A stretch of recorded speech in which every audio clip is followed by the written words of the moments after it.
Мен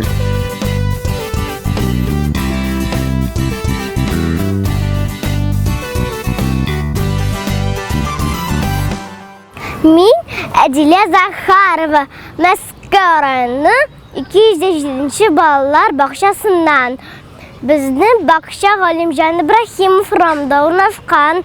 Ол 1986 жылы ашылған. Хәтерлеуден қорықмасын, өткенін ұнытмасын, менің нәсіл шәжәрем. Кимазеттин бабай, Хыснеттин бабай, Камаледдин бабай, Захреттин бабай, Фазла Ахмед бабай, Фарид бабай, Хаминем әтием. Ойзат, Фазла Ахмед бабай соғышта қатнашқан. Ол 1942 жылы командир фронтқа бара, пулемет танытушы бола, соғышта хабарсыз жоғала.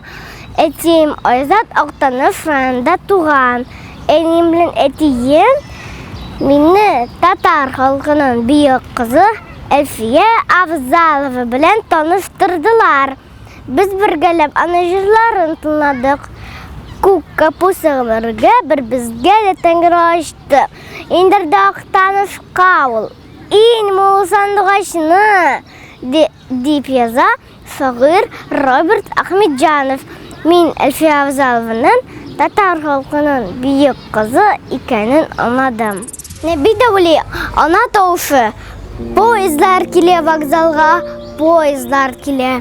Солдатлар түші вагоннан, солдатлар түші. Қоршылы дуслар, туғаннар, сүйіклі ярлар. Шал шешлі ана баласын вокзалда кіді. Менің болымны көрмәдігізмі? Соғышта бірге ермәдігізмі? Қайда қалды ол бөлмәдігізмі? Уздылар еллар, уздылар, қайтмады олы. Күтті да күтті анасы хабар келгенін.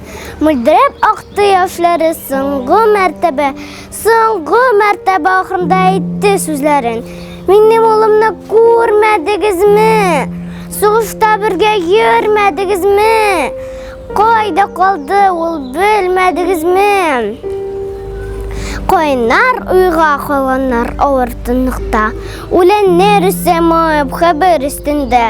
Ана сөзлері көңілде, яшы үйректе. Ол сөзлер қалдығын бірге қалы үсінде. Тыңлағыз кішілер, тыңлағыз, тынып-тыңлағыз. Бүттін дүнияға сөзіліп ана ендеші. Менің олымны көрмәдігізмі? Соғышта бірге ермәдігізмі? Қайда қалды ол бөлмәдігізмі?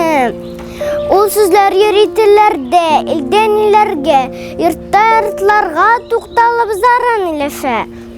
Тыңлағыз кішілер, тыңлағыз, тынып-тыңлағыз. Бүттін дүнияға сөзіліп ана ендеші.